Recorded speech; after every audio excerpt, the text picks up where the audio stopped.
ഒടുവിൽ കാര്യവട്ടത്തെ ആ മരം മുറിച്ചു. അധികാരികൾക്ക് ഹൃദയം നിറഞ്ഞത്.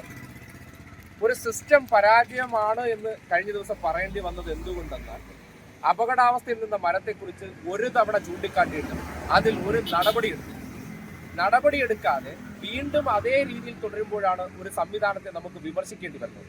അത് കേട്ടതിന് ശേഷം അടിയന്തരമായി തന്നെ ആ ഒരു വലിയ അപകടം ഒഴിവാക്കിക്കൊണ്ട് ആ മരം മുറിക്കാൻ കാണിച്ച മാനസികാവസ്ഥയെ 100% അഭിനന്ദിക്കുകയാണ്. അത് നമ്മുടെ നാട്ടിലെ ഏത് കാര്യങ്ങളും പ്രവർത്തിക്കേണ്ടത് ജനങ്ങൾക്ക് ഗുണകരമായിട്ടാണ്. എല്ലാ സംവിധാനങ്ങളും ജനങ്ങൾക്ക് വേണ്ടിയാണ്.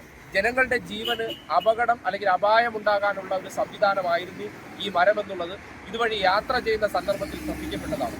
അങ്ങനെയാണ് 2 തവണ ഫേസ്ബുക്കിൽ ലൈവ് ഇട്ടതും ആ വിഷയത്തെക്കുറിച്ച് അധികാരികളുടെ ശ്രദ്ധയിൽപ്പെടുത്തിയതും. ആദ്യത്തെ ഒരു സംഭവം അത് വന്നതിന് ശേഷവും വേണ്ടത്ര ഇടപെടൽ ഉണ്ടാകാതെ ഇരുന്നതും ഇന്ന് രാവിലെ ഇതുവഴി പോകുമ്പോൾ ഇത് മുറിച്ചിട്ട ദൃശ്യങ്ങൾ കാണുമ്പോൾ തീർത്തും ചാരിതാർത്ഥ്യമുണ്ട്. ഒരു അപകടം ഉണ്ടാകാതെ ആർക്കും നമ്മുടെ ഇടപെടൽ കൊണ്ട് ജീവന് ഒരു അപായം ഉണ്ടാകാത്ത രീതിയിൽ രക്ഷപ്പെടുത്താൻ കഴിഞ്ഞു എന്നുള്ള ചാരിതാർത്ഥ്യമാണ് ഒരു മാധ്യമ പ്രവർത്തകൻ എന്നുള്ള നിലയ്ക്കുണ്ടാകുന്നത്. എന്തായാലും അത് ശ്രദ്ധയിൽപ്പെട്ട് ഈ രീതിയിൽ അത് മുറിച്ചു മാറ്റാൻ കാണിച്ച ആ ഒരു അതിനോടുള്ള കമ്മിറ്റ്മെന്റ്